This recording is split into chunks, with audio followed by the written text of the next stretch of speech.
La semiología hace uso de la fisiología, la psicología, la sociología, la educación, la filosofía, la tanatología, pero no somos ninguna de esas cosas.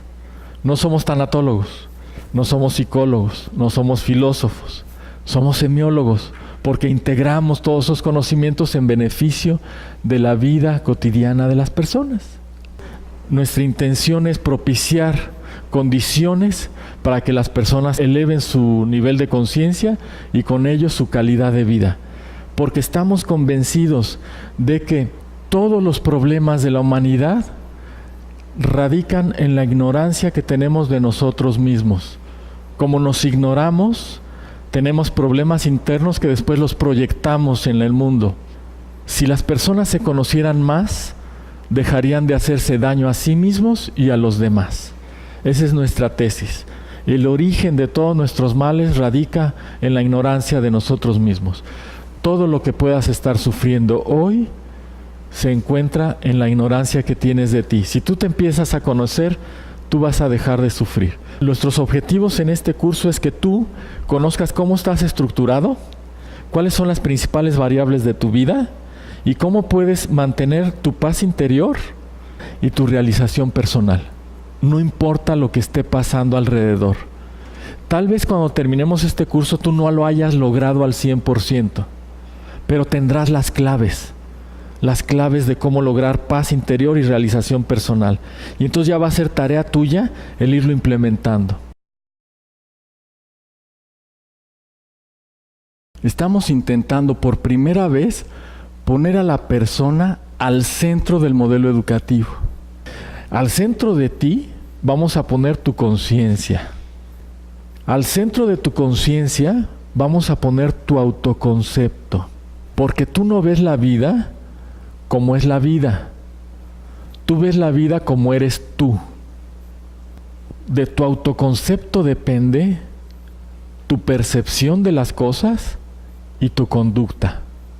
Y luego al centro del autoconcepto vamos a poner la vocación. ¿Por qué? Porque el ser se define por el hacer. Y dentro de la vocación vamos a poner al centro el servicio. Porque la vocación no está diseñada para hacerme rico o famoso. La vocación está diseñada para ser feliz. ¿Y cómo soy feliz? Cuando me doy cuenta que doy servicio. Imagínense una persona que tiene talento para hacer papalotes. Y hace papalotes hermosos. Y cuando hace papalotes, pues él se siente satisfecho, se siente bien, está aplicando su talento. Bien. Pero si esos papalotes los encierra, se está perdiendo el 80% de su felicidad. La gran felicidad es cuando él le entrega un papalote a un niño y ve que ese niño eleva el papalote y ese niño sonríe.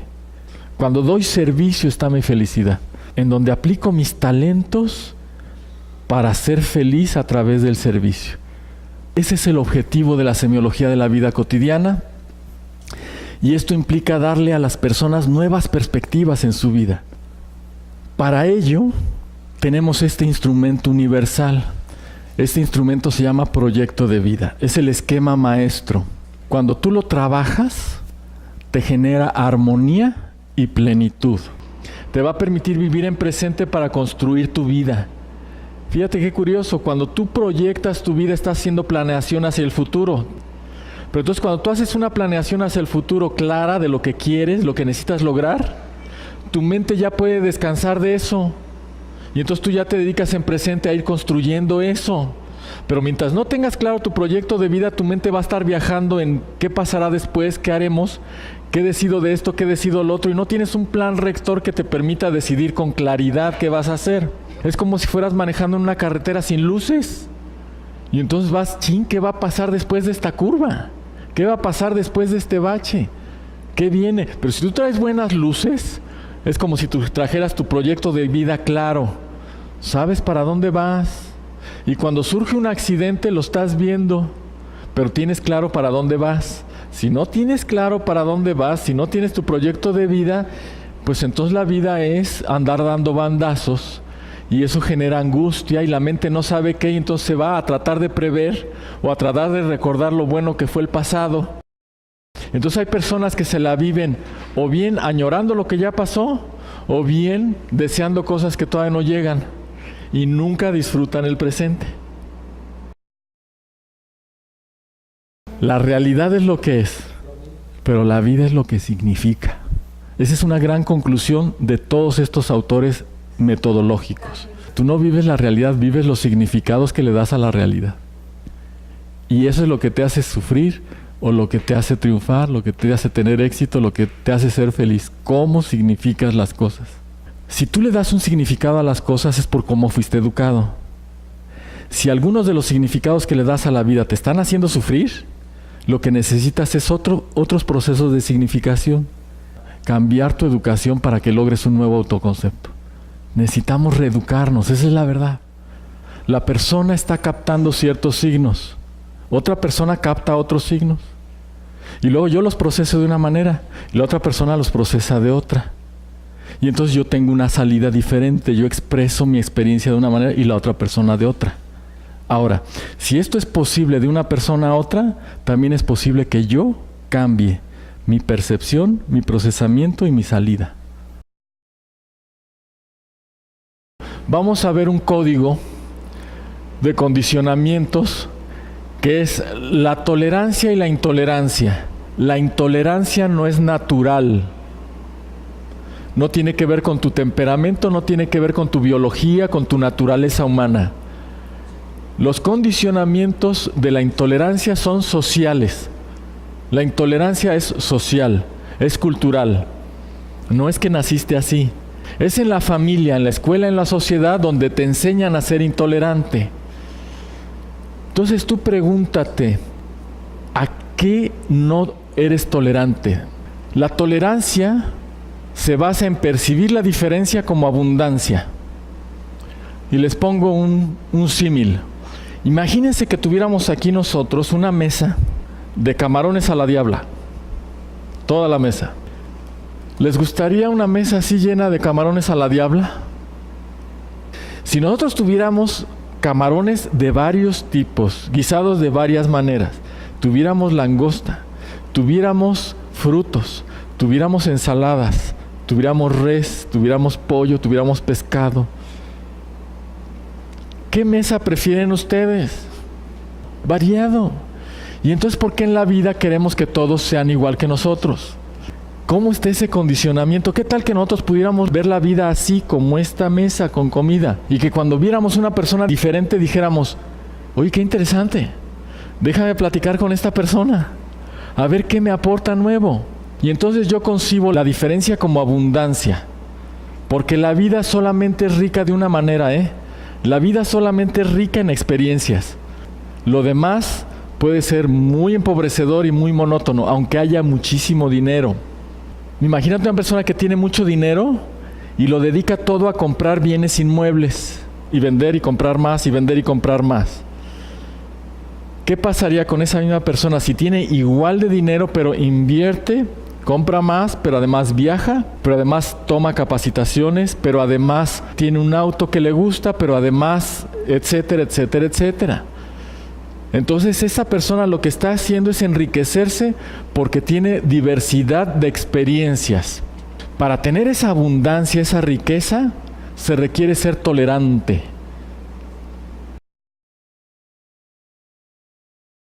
Esto se llama el triángulo de las actitudes. Y todo se relaciona así. Todas tus conductas provienen de un sistema de pensamientos, creencias y valores que tienes instaurado en tu mente. Por ese sistema de pensamientos, creencias y valores, tú generas una emoción. Y con esa emoción es con lo que tú respondes ante los estímulos externos. Díganme algo que les desagrade. Llegar tarde. Llegar tarde o que lleguen tarde conmigo me pone una emoción negativa. Me empiezo a enojar, por ejemplo. Si yo soy el que voy a llegar tarde, me empiezo a angustiar. Esa emoción proviene de lo que estoy pensando, de lo que estoy creyendo y de los valores que tengo. Si yo quiero dejar ese sufrimiento de que me dejen plantado o de yo llegar tarde, lo que hago es cambiar mis pensamientos, mis creencias y mis valores. Es decir, yo dejo de pensar que las personas que llegan tarde son irresponsables. Dejo de pensar eso, porque estoy emitiendo un juicio. Dejo de creer, ¿sabes qué? No valora mi tiempo. Es una creencia. Y luego el lado de los valores. Para mí es muy importante la formalidad, cumplir con lo que se dice. Le doy mucha importancia a los compromisos y a ser responsable. ¿Te conviene o no cambiar ese triángulo y dejar de tener esas emociones? Si yo quiero ser feliz, tal vez yo tenga que saber que aunque tenga la razón, no me conviene seguir mi razón. Porque no se trata de tener la razón siempre, sino de ser feliz. A mí lo que me conviene para ser feliz y tener actitudes funcionales es cambiar mi pensamiento. Y entonces decir cosas como, bueno, la puntualidad no es lo que prevalece en México, ¿verdad? Tengo la capacidad de adaptarme a esa realidad. Yo sí soy capaz. Y luego el lado de las creencias, eliminar la cuestión afectiva de que si no llegas puntual es porque no me quieres. No, sí me quieres. No más que no eres puntual. Así es como se maneja este triángulo. Si ustedes observan, el tema de la tolerancia, los límites están metidos allí, entre otros temas que vamos a ir viendo. Pero lo que quiero decirles es esto. Si cada que tienes una emoción negativa, aplicas este triángulo y cambias tu pensamiento, o cambias tu creencia, o cambias tu valor, y tu emoción cambia, y se vuelve estable, y regresas a tu paz interna, ¿podrías aplicarlo?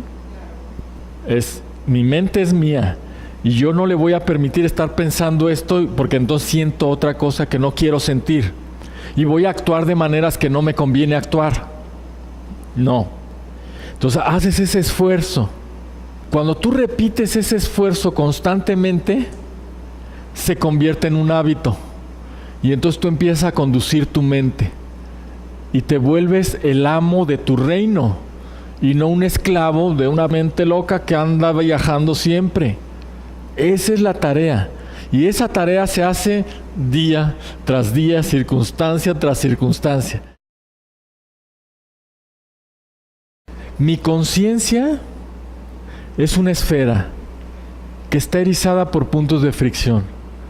Cuando yo tengo una conciencia de este tamaño y aquí hay un punto de fricción, si ese punto de fricción yo lo asimilo, mi conciencia creció. El crecimiento de la conciencia se da por asimilación de puntos de fricción. ¿Cómo se asimila un punto de fricción? Cuando comprendo. La comprensión del punto de fricción es lo que me da el crecimiento de conciencia. Esto nos sirve para nosotros conocernos, flexibilizarnos y entender a los otros, entender a los demás. Y entonces ser más tolerante, no emitir juicios ni contra mí ni contra los otros, sino comprender que el otro genéticamente está construido diferente que tú. No le exijas lo tuyo, porque él está construido de otra manera. Y entonces él está viendo la vida por una ventana diferente de la tuya. Su percepción es otra. En el proceso de vivir, nosotros tenemos dos opciones. Y estamos en plena libertad de acceder a una u a otra, siempre y cuando estemos conscientes de nosotros. Si no estamos conscientes de nosotros, no tenemos opción, no tenemos libertad de elegir. Cuando estamos conscientes de nosotros, nosotros podemos vivir lo que nos está sucediendo como una vivencia o como una experiencia. ¿Cuál es la diferencia entre la vivencia y la experiencia? La vivencia es lo que me pasa sin que yo esté consciente de mí, ni de lo que me está pasando, ni del impacto que lo que está pasando tiene en mí. Y entonces, si ustedes observan, la mayor parte del día la vivimos en vivencias. Y entonces puede suceder que yo tome mi auto para regresar a la casa, y voy en el trayecto y llego a la casa de ustedes, y no supe ni cómo llegué. Porque mientras voy manejando, como es algo rutinario, mi mente vaga. y se va. Y entonces eso me sucede cuando manejo, cuando me baño, cuando como, cuando casi todo. Y entonces esto es lo que las disciplinas milenarias siempre han reclamado al individuo. Estate consciente, vive en presente. Los antecedentes más próximos de esta disciplina, la semiología, están en Gurdjieff y el Cuarto Camino. Lo primero que dicen es: el ser humano es una máquina que actúa en automático y que tiene un gran recurso, que es la mente, pero la mente nunca la tiene activada de manera voluntaria ni la conduce de manera deliberada, sino que el hombre está metido en rutinas mecánicas que le impiden aprender y asimilar experiencias, porque está en las vivencias nada más. Y entonces lo que nos dicen: estate presente. Si te estás bañando, obsérvate, ¿no? Y autoobservarnos de maneras estratégicas para pasar a la experiencia. La experiencia consiste en un proceso cognitivo, y ese proceso cognitivo tiene 3 pasos: conciencia de mí, conciencia del principio de realidad y conciencia del impacto que tiene el principio de realidad en mí. Cuando aprendemos algo por primera vez, estamos muy presentes. Si ustedes recuerdan la primera vez que trataron de manejar un automóvil, una motocicleta, una bicicleta, allí tú no te puedes distraer. Entonces ahí estás consciente de ti, del principio de realidad y cómo te está impactando. Eso es experiencia.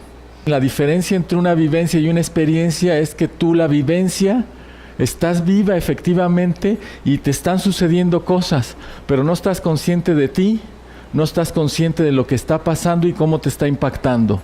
Cuando estoy presente, estoy con mi triángulo bien funcional. Cuando estoy en la vivencia, mi triángulo trae un sistema de pensamientos, creencias y valores que le llamamos imaginario. El imaginario es el conjunto de pensamientos, creencias y valores que no son funcionales y no me permiten desarrollarme como persona. El imaginario nos da una falsa personalidad, una falsa concepción de nosotros mismos. La vivencia no es inocente. No hay vivencia inocente. Siempre que estás en la vivencia, tus potenciales están deteriorándose. Solamente cuando estás en la experiencia, tus potenciales están evolucionando. Entonces nosotros podríamos pensar: bueno, pues le echo vivencia, no importa, me la voy llevando, y le echo experiencia nada más de vez en cuando. No, porque no hay vivencia inocente. Toda vivencia retrasa tus potenciales.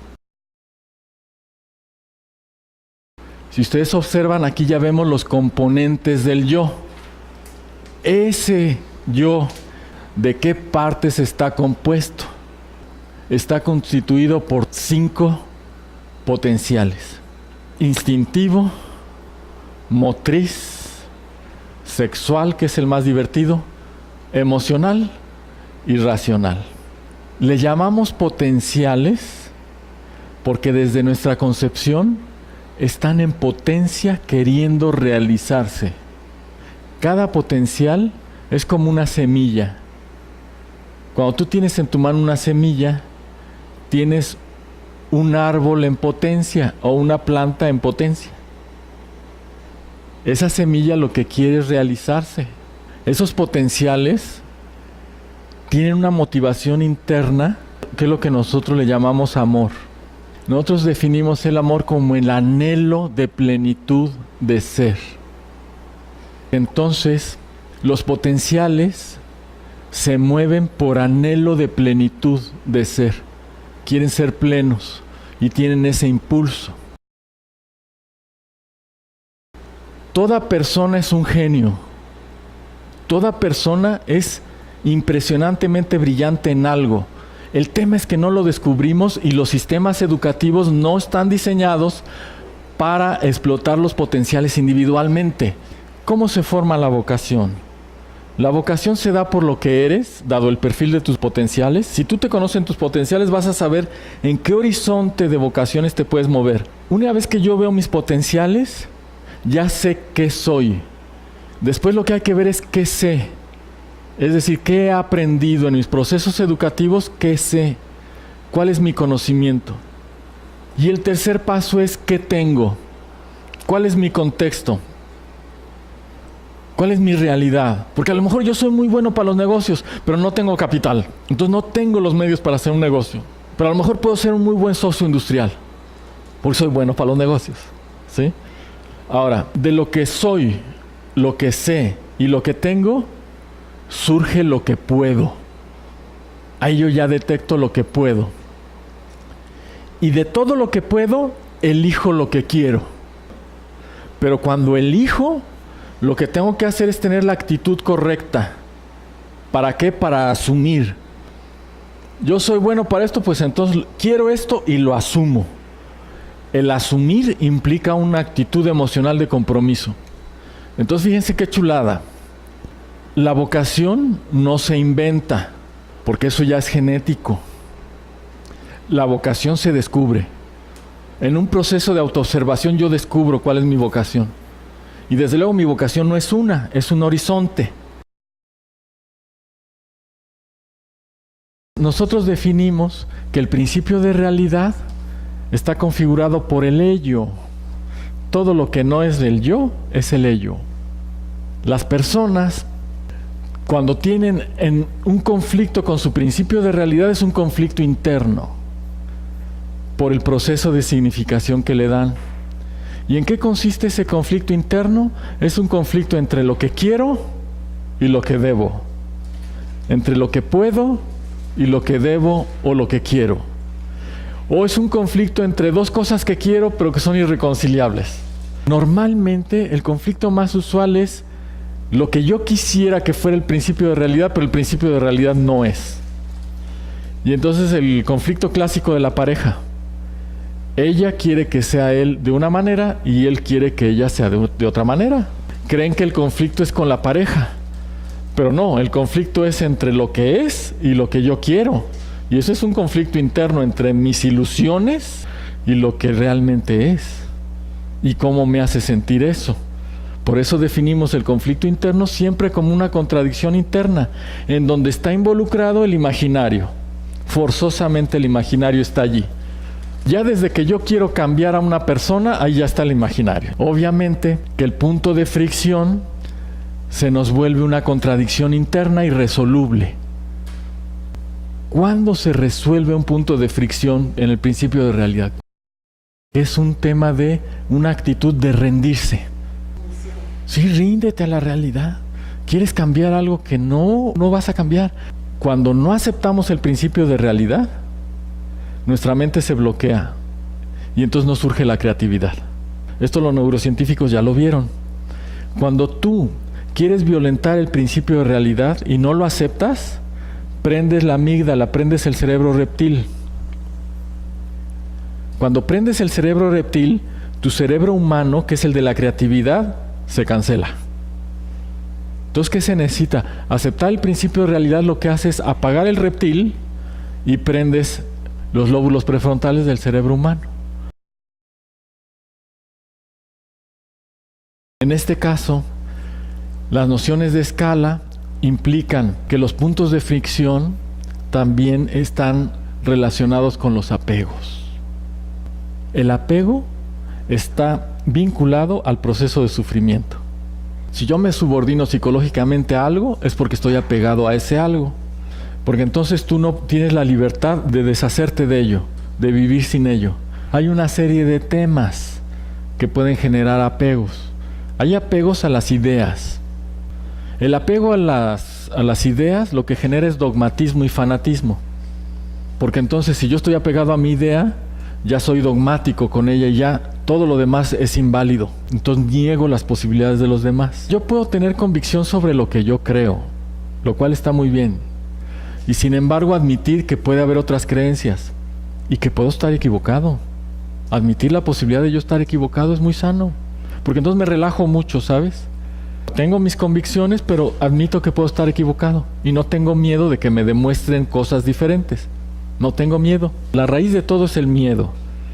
Cuando hay miedo, hay apego, hay dogmatismo, hay fanatismo, hay intolerancia, todo proviene del miedo. Si yo me desapego de mis ideas, yo puedo escuchar tus ideas sin ningún problema. Entonces te escucho y escucho tus ideas y a lo mejor son contrarias a las mías. Y yo te puedo decir, fíjate que yo pienso diferente. pero no estoy apegado a mis ideas. Y entonces puedo escucharte. Es tolerancia.